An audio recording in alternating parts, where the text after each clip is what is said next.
When I was a kid, the disaster we worried about most was a nuclear war. That's why we had a barrel like this down in our basement, filled with cans of food and water.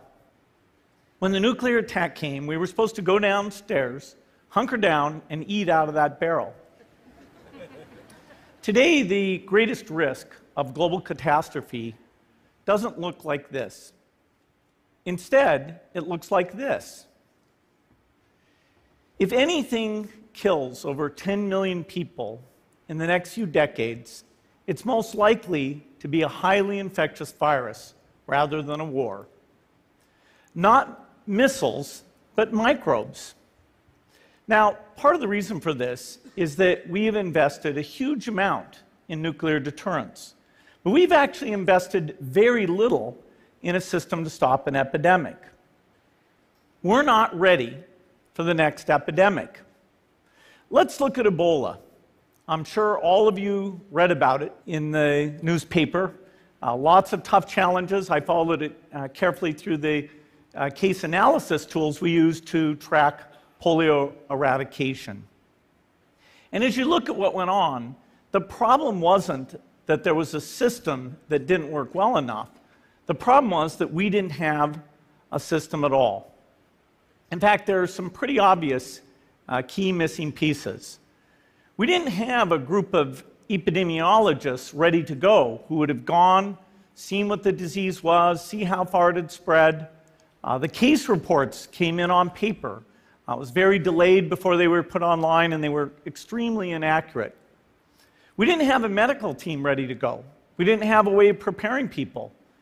Now, Médecins Sans Frontières did a great job orchestrating volunteers, but even so, we were far slower than we should have been getting the thousands of workers into these countries. And a large epidemic would require us to have hundreds of thousands of workers. There was no one there to look at treatment approaches, no one to look at the diagnostics, no one to figure out what tools should be used.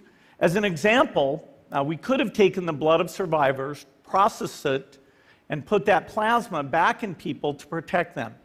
But that was never tried. So there was a lot that was missing, and these things are really a global failure. The WHO is funded to monitor epidemics, but not to do these things I talked about. Now in the movies, it's quite different. There's a group of handsome epidemiologists ready to go. They move in, they save the day, but that's just pure Hollywood. The failure to prepare could allow the next epidemic to be dramatically more devastating than Ebola. Let's look at the progression of Ebola over this year. About 10,000 people died, and nearly all were in the 3 West African countries. There's 3 reasons why it didn't spread more. The first is there was a lot of heroic work by the health workers. They found the people and they prevented more infections. The second is the nature of the virus. Ebola does not spread through the air. And by the time you're contagious, most people are so sick that they're bedridden. Third, it didn't get into many urban areas, and that was just luck. If it had gotten into a lot more urban areas, the case numbers would have been much larger. So next time, we might not be so lucky. You can have a virus where people feel well enough while they're infectious that they get on a plane or they go to a market. The source of the virus could be a natural epidemic like Ebola, or it could be bioterrorism. And so there are things that would literally make things 1,000 times worse. In fact, let's look at a model of a virus spread through the air like the Spanish flu back in 1918. So here's what would happen. It would spread throughout the world very, very quickly. And you can see there's over 30 million people die from that epidemic. So this is a serious problem. We should be concerned. But in fact, we can build a really good response system. We have the benefits of all the science and technology that we talk about here. We've got cell phones to get information from the public and get information out to them. We have satellite maps where we can see where people are and where they're moving. We have advances in biology that should dramatically change the turnaround time to look at a pathogen and be able to make drugs and vaccines that fit for that pathogen. So we can have tools, but those tools need to be put into an overall global health system, and we need preparedness. The best lessons, I think, on how to get prepared are, again, what we do for war. For soldiers, we have full-time waiting to go. We have reserves that can scale us up to large numbers. NATO has a mobile unit that can deploy very rapidly. NATO does a lot of war games to check, are people well-trained? Do they understand about fuel and logistics and the same radio frequencies? So they are absolutely ready to go. So those are the kinds of things we need to deal with an epidemic. What are the key pieces? First is we need strong health systems in poor countries. That's where mothers can give birth safely, kids can get all their vaccines, but also where we'll see the outbreak very early on. We need a medical reserve corps, lots of people who've got the training and background who are ready to go with the expertise.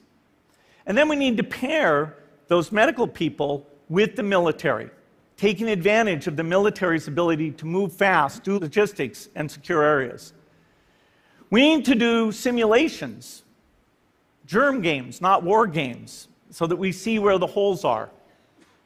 The last time a germ game was done in the United States was back in 2001, and it didn't go so well. So far, the score is germs 1, people 0. Finally, we need lots of advanced R&D in areas of vaccines and diagnostics. There are some big breakthroughs, like adeno-associated virus, that could work very, very quickly. Now, I don't have an exact budget for what this would cost, but I'm quite sure it's very modest compared to the potential harm. The World Bank estimates that if we have a worldwide flu epidemic, global wealth will go down by over $3 trillion, and we'd have millions and millions of deaths. These investments offer significant benefits beyond just being ready for the epidemic. The primary health care, the R&D, those things would reduce global health equity and make the world more just as well as more safe. So I think this should absolutely be a priority.